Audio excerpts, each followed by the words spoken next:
আসসালামু আলাইকুম বন্ধুরা, কেমন আছেন আপনারা সবাই? আশা করি অনেক অনেক ভালো আছেন। তানভীর একাডেমির নতুন আরেকটি ভিডিওতে আপনাদের প্রত্যেককে জানাই স্বাগতম। বন্ধুরা, আজকের ভিডিওটি মূলত আপনাদের ডিমান্ডের উপরে নির্ভর করে তৈরি করতেছি। কারণ আমি যখনই কোনো ভিডিও তৈরি করি, যখনই আমি গুগল ক্রোম ব্রাউজারটি ওপেন করি, ম্যাক্সিমাম ভিডিওতে আমি লক্ষ্য করেছি যে আপনারা কমেন্টস করেছেন যে ভাইয়া, এই যে গুগল ক্রোমের যে থিমটা অর্থাৎ যে ব্যাকগ্রাউন্ডটা, এটা আপনি কীভাবে এই যে ব্ল্যাক করেন বা বিভিন্ন সময় দেখি বিভিন্ন ধরনের আপনি থিম আনেন, তা এটা কিভাবে আনেন এই বিষয়ে একটি ভিডিও বানালে খুব উপকার হতো। তাদের জন্যই মূলত আজকের ভিডিওটি তৈরি করা। মূলত আজকে আমি দেখাবো যে গুগল ক্রোম ব্রাউজারের যে এই যে থিম, এই থিমগুলো আমি কিভাবে পরিবর্তন করি, অর্থাৎ এই যে ব্যাকগ্রাউন্ড যে কালার, এটা আমি কিভাবে পরিবর্তন করি সেটা পুরোটাই এই ভিডিওটিতে আমি দেখাবো। মূল ভিডিও শুরু করব। মূল ভিডিও শুরু করার আগে সবসময় আপনাদের কাছে রিকোয়েস্ট করি, আপনি যদি আমার চ্যানেলে নতুন হয়ে থাকেন please hit the subscribe button, আর যদি অলরেডি সাবস্ক্রাইব করে থাকেন I am thanks to for you. তো বন্ধুরা, আপনারা প্রথমে যে কাজটি করবেন, আপনার গুগল ক্রোম ব্রাউজারটি আপনি ওপেন করবেন। ওপেন করার পরে আপনি একেবারে ডান পাশে চলে যাবেন, দেখবেন যে 3 ডট আইকন কোথায় আছে, একেবারে ডান পাশে যেখানে আমরা ক্লোজ আইকনটি আছে, ক্লোজের নিচে দেখবেন যে 3 ডট আইকন আছে। এই 3 ডট আইকনের উপর আপনি ক্লিক করবেন। এই 3 ডট আইকনের উপর ক্লিক করার পরে বন্ধুরা, এখন আমরা এখানে যদি দেখেন, এখানে কোথায় লেখা আছে সেটিংস, এই দেখেন এই যে সেটিংস লেখা আছে, এই সেটিংসের উপরে আপনি ক্লিক করবেন। সেটিংসের উপরে ক্লিক করার পরে বন্ধুরা, আমাদের সামনে নতুন একটি উইন্ডো আসবে। এইখানে আপনি লক্ষ্য করবেন যে আস্তে আস্তে আপনি নিচে যাবেন, নিচে গিয়ে দেখবেন যে এই যে থিমস কোথায় লেখা আছে, দেখেন এই যে থিমস এখানে ক্লিক করবেন। ঠিক আছে, এই দেখেন থিমসের এখানে ক্লিক করবেন। আমি এখানে ক্লিক করলাম।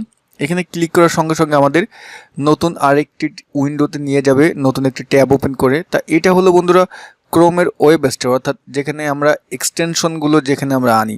বন্ধুরা, আমি এই যে বিভিন্ন ধরনের আপনার থিমগুলো নিই, বিভিন্ন ধরনের ব্লগ বা বিভিন্ন ধরনের যে আমি থিম ব্যাকগ্রাউন্ডগুলো নিই, এটা কিন্তু আমি বন্ধুরা গুগল ক্রোমে যে এক্সটেনশনগুলো আছে থিম, সেগুলোই কিন্তু আমি এখান থেকে নিই। দেখেন এখানে ক্লিক করার সঙ্গে সঙ্গে এখানে কিন্তু আমাদের অনেক থিম কিন্তু চলে এসেছে, অনেক থিম, যেগুলো আপনি আপনার গুগল ক্রোম ব্রাউজারের যে থিম কালারটি বা ব্যাকগ্রাউন্ডটি আপনি যেরকমভাবে দেখতে চান, এই দেখেন এই যে ব্ল্যাক, এই যে দেখেন যেই কালার আপনি দেখতে চান সেই কালার কিন্তু সব এখানে এসেছে।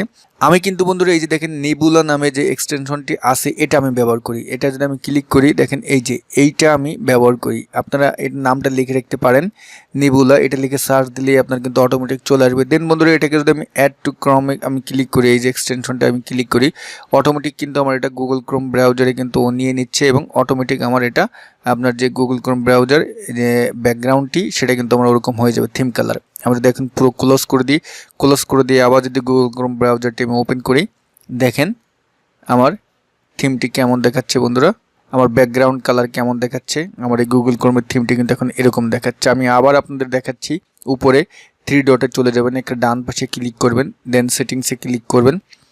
দেন বন্ধুরা আপনাদের সামনে যে উইন্ডোটি আসবে সেখান থেকে আস্তে আস্তে সোয়াইপ করে নিচে যাবেন, এই যে থিমস আছে থিমসের এখানে ক্লিক করবেন। এই যে এখানে ক্লিক করলেই ও অটোমেটিক আপনার যে এক্সটেনশন যে সাইটটি সেখানে নিয়ে যাবে। আপনার ইনস্ট্যান্ট যেই ব্যাকগ্রাউন্ড থিমটি থাকবে সেটা এরকম দেখাচ্ছে। এখান থেকে আপনি এই যে থিম আছে, দেখেন এই যে হোম থিম নেবুলা, আপনি থিমসে ক্লিক করবেন। থিমসে ক্লিক করলে এখান থেকে আপনার পাবলিশড বাই ক্রোম যেই থিমসগুলো আছে এখান থেকে আপনি যেটা পছন্দ করতে চান সেটা আপনি পছন্দ করে নেবেন, যেটাই আপনি পছন্দ করতে চান। আমি যদি এই ব্ল্যাকে নিতে চাই, ব্ল্যাকে ক্লিক করলাম। এখান থেকে অ্যাড টু ক্রোম, এটা যদি আমি ক্লিক করি, বাই ডিফল্ট আমার ব্যাকগ্রাউন্ড কালারটি কিন্তু ব্ল্যাক হয়ে যাবে, আমার থিম কালারটি কিন্তু পরিবর্তন হয়ে যাবে। আশা রাখতেছি বন্ধুরা গুগল ক্রোমের যে থিম কালার সেটা আপনি কিভাবে পরিবর্তন করবেন সেটা এই ভিডিওটির মাধ্যমে আপনি শিখে নিয়েছেন। যদি এই ভিডিওটি আপনার ভালো লেগে থাকে, এখন একটা লাইক দেবেন, কমেন্টস করে আপনার মতামতটি জানাবেন। সবাই ভালো থাকবেন, আল্লাহ হাফেজ।